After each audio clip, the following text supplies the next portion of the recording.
Federasiyası Gəncə Regional Şöbəsinin yetirməsidir. Yarışlar kata, kumite, C-kumite və komanda kumite üzrə keçirilib. Dünyanın 40-dan çox ölkəsinin qatıldığı bu çempionatda Gəncə idmançısı Qurban Tağıyev şəxsi hesabda kumitedə birinci yerə çıxıb.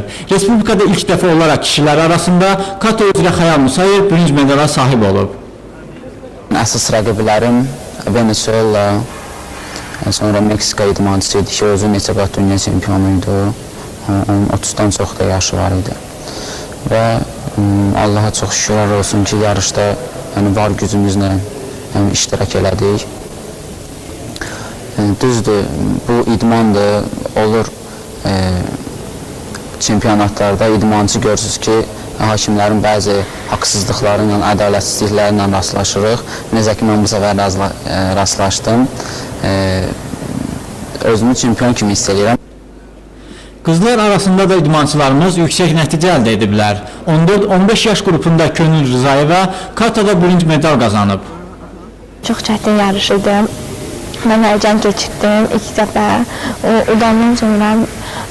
Udandan sonra yaxşı oldum. Keçdim mən ikinci tura. İkinci turda udum, finala düşdüm. Finalda mən özüm istədiyim katanı seçdim və orada yaxşı nailiyyətlər göstərdim. Almanya qızı birinci yerə çıxartdılar, o birinci yerə çıxdı.